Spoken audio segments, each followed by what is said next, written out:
समावेश करते हुए मैं राष्ट्रपति को संसदीय परिवार के अभिन्न अंग के रूप में देखता हूं। जैसा कि किसी भी परिवार में होता है, संसद में भी कभी कभी मतभेद होते रहते हैं।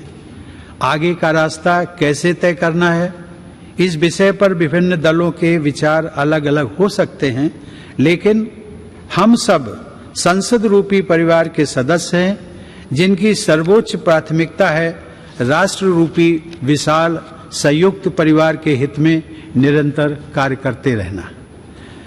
राजनीतिक प्रक्रियाएं राजनीतिक दलों के अपने तंत्रों के माध्यम से संचालित होती हैं, लेकिन पार्टियों को दलगत राजनीति से ऊपर उठना चाहिए और राष्ट्र सर्वोपरि की भावना से यह विचार करना चाहिए कि देशवासियों के विकास और कल्याण के लिए कौन कौन से कार्य आवश्यक हैं।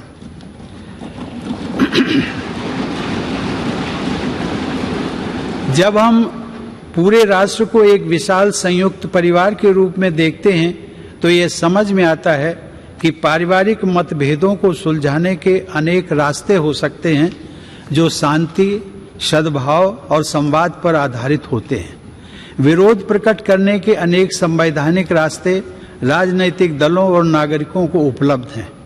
राष्ट्रपिता महात्मा गांधी ने अपने उद्देश्यों को प्राप्त करने के लिए शांति और अहिंसा पर आधारित सत्याग्रह के अस्त्र का इस्तेमाल किया था, लेकिन वे दूसरे पक्ष का सम्मान भी करते थे। हमारे नागरिकों को अपनी मांगों के लिए दबाव बनाने का तथा विरोध करने का संवैधानिक अधिकार उपलब्ध है, लेकिन मेरे विचार से इस अधिकार का प्रयोग हमेशा गांधीवादी तौर तरीकों के अनुरूप शांतिपूर्ण ढंग से ही किया जाना चाहिए। माननीय सदस्यगण, मेरे कार्यकाल के दौरान 2 अत्यंत महत्वपूर्ण ऐतिहासिक आयोजन किए गए। राष्ट्रपिता महात्मा गांधी की 150वीं जयंती के उपलक्ष्य में अनेक यादगार समारोह पूरे देश में आयोजित किए गए। इस संदर्भ में मैं स्वच्छ भारत अभियान की परिवर्तनकारी उपलब्धियों का उल्लेख करना चाहूँगा।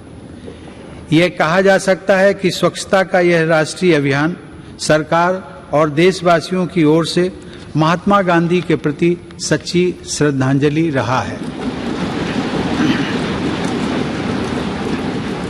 दूसरे ऐतिहासिक आयोजन के रूप में भारत की स्वाधीनता के 75 वर्ष पूरे होने के उपलक्ष्य में देशवासियों द्वारा आज़ादी का अमृत महोत्सव उत्साहपूर्वक मनाया जा रहा है।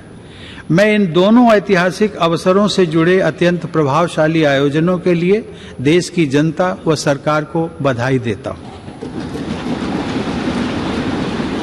इन कार्यक्रमों में युवाओं से लेकर वयोवृद्ध नागरिकों तक सभी के द्वारा समान उत्साह के साथ भागीदारी और देश के गौरवशाली इतिहास से उनके जुड़ाव को देखकर मुझे हार्दिक प्रसन्नता हुई है।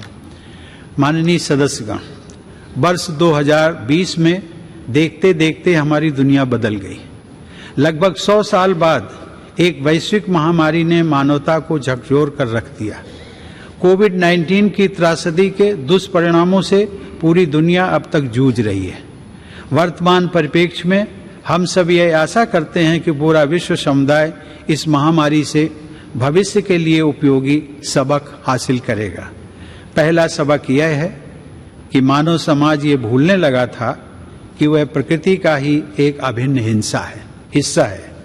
वास्तविकता ये है कि वह न तो प्रकृति से अलग है और न ही प्रकृति से ऊपर है। महामारी का प्रकोप कुछ हद तक पर्यावरण में हुए असंतुलन से भी जुड़ा है। पिछले 2 वर्षों की विभीषिका ने यह भी याद दिलाया है कि पूरी मानवता वास्तव में एक ही परिवार है और सभी का अस्तित्व आपसी सहयोग पर निर्भर करता है। कोविड का सामना करने में भारत के प्रयासों की विश्वव्यापी सराहना हुई है।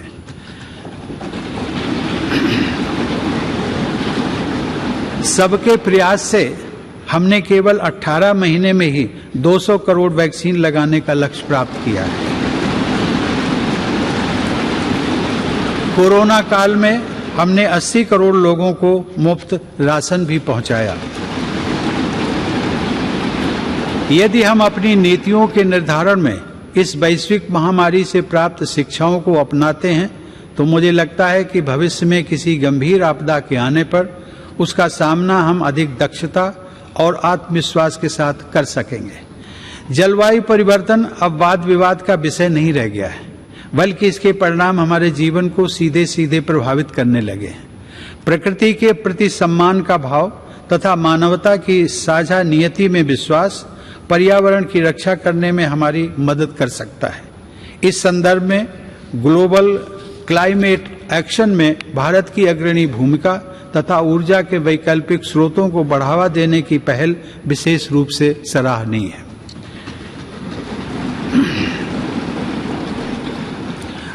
माननीय सदस्यगण, जब मैं जन सेवक के रूप में अपने और सरकार के प्रयासों के बारे में सोचता हूं तथा अपनी पूरी पीढ़ी की ओर से विचार करता हूं, तो हमें यह स्वीकार करना पड़ता है कि समाज के हाशिए पर जीवन यापन करने वाले लोगों के जीवन स्तर को बेहतर बनाने के लिए हालांकि बहुत कुछ किया गया है, लेकिन अभी भी बहुत कुछ किया जाना बाकी है। हमारा देश धीरे धीरे ही सही, लेकिन सधे हुए कदमों से डॉक्टर आम्बेडकर के सपनों को साकार करने की दिशा में आगे बढ़ रहा है। मैं मिट्टी से बने एक कच्चे घर में पला बढ़ा हूं, लेकिन अब ऐसे बच्चों की संख्या बहुत कम हो गई है जिन्हें आज भी उन कच्चे घरों में रहना पड़ता है जिनमें छत से पानी टपकता हो। आज बड़ी तादाद में हमारे गरीब भाई बहनों के पास भी पक्के घर हैं। यह बदलाव काफी हद तक सरकार के विशेष प्रयासों से संभव हो सका है। अब हमारी बहुत सी बेटियों और बहनों को पीने का पानी लाने के लिए मीलों पैदल नहीं चलना पड़ता है, क्योंकि हमारा प्रयास है कि हर घर नल से जल पहुंचे। हमने घर घर में टॉयलेट्स भी बनवाए हैं, जो एक स्वच्छ और स्वस्थ भारत के निर्माण की नींव डाल रहे हैं।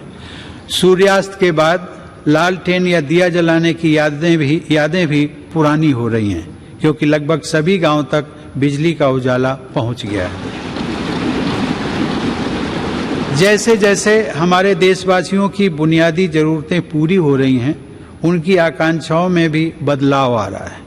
इस बदलाव का बड़ा रोचक एहसास पिछले महीने ही मैंने अपनी वृंदावन यात्रा के दौरान देखा, जब वहाँ एक वृद्धा आश्रम में रहने वाली एक महिला ने मुझसे हेलीकॉप्टर की सवारी कराने का अनुरोध किया। आज सामान्य देशवासियों के सपनों को उड़ान मिल रही है। यह बदलाव भेदभाव रहित सुशासन द्वारा ही संभव हो सका है। सामान्य जन के जीवन को बेहतर बनाने वाली ये समावेशी प्रगति बाबा साहब आम्बेडकर की परिकल्पना के सर्वथा अनुरूप है। महिलाओं में सशक्तिकरण की भावना को निरंतर मजबूत होते देखकर मुझे विशेष संतोष का अनुभव होता है। यह सशक्तिकरण युवा पीढ़ी की हमारी बेटियों को और आगे बढ़ा रहा है। मैंने जितने दीक्षांत समारोहों में भाग लिया है, उनमें से अधिकांश संस्थानों में मैंने देखा है कि बेटियों का प्रदर्शन लड़कों से बेहतर रहा है। मुझे विश्वास है कि राष्ट्रीय शिक्षा नीति 2020 इस बदलाव को और तेजी से आगे बढ़ाएगी। मेरा मानना है कि आने वाले वर्षों में महिला सशक्तिकरण से हमारा समाज और अधिक मजबूत होगा। स्त्री पुरुष के बीच समानता के इस अभियान का प्रभाव अन्य क्षेत्रों में हो रही प्रगति में भी परिलक्षित होता है। माननीय सदस्यगण, अपनी बात समाप्त करने से पहले मैं राष्ट्रपति पद के लिए नवनिर्वाचित श्रीमती द्रौपदी मुर्मू को हार्दिक बधाई और शुभकामनाएं देता हूं।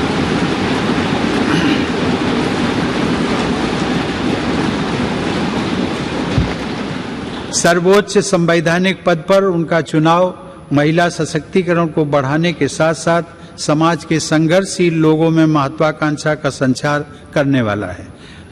मुझे पूरा विश्वास है कि उनके अनुभव, विवेक और व्यक्तिगत आदर्श से पूरे देश को प्रेरणा मिलेगी और मार्गदर्शन भी। मैं एक बार फिर आप सभी के प्रति कृतज्ञता व्यक्त करता हूं। आप सबके साथ काम करने का मेरा अनुभव अविस्मरणीय रहा है। आप सबने संसद के अंदर और बाहर देश की जनता के हित से जुड़े अनेक कार्य किए हैं। इसके लिए मैं आप सबको साधुवाद देता हूं। अपने कार्यकाल के दौरान मैंने आप सबके साथ विभिन्न आयोजनों में विचारों का आदान प्रदान किया है। मैं समय समय पर सांसदों के तथा अन्य क्षेत्रों में कार्यरत लोगों के अनेक प्रतिनिधि मंडलों से भी मुलाकात करता रहा हूं। राष्ट्रपति के पद को आप सब ने जिस प्रकार निरंतर सम्मान दिया है, उसकी मैं सराहना करता हूं। इस दौरान मुझे प्रधानमंत्री श्री नरेंद्र मोदी जी व उनके मंत्रिमंडल के सदस्यों के साथ काम करने का भी अवसर मिला है। उन सब ने मुझे जो विशेष सम्मान दिया है, उसके लिए मैं उन सभी को धन्यवाद देता हूं।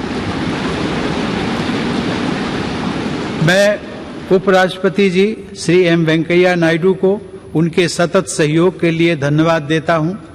वेंकैया जी ने राज्यसभा के सभापति के रूप में और ओम बिरला जी ने लोकसभा के अध्यक्ष के रूप में जिस तरह संसद के कार्यकलापों को संचालित किया है तथा देश की महान संसदीय परंपराओं को आगे बढ़ाया है, उसके लिए आप दोनों बधाई और सराहना के पात्र हैं।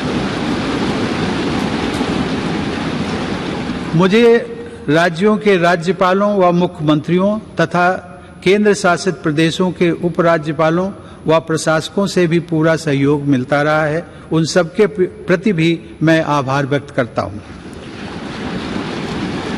मुझे विश्वास है कि आप सभी सांसदगण हमारे सभी देशवासियों, विशेष रूप से जो विकास यात्रा में पीछे रह गए हैं, उनकी सेवा करने के लिए हर संभव प्रयास करते रहेंगे।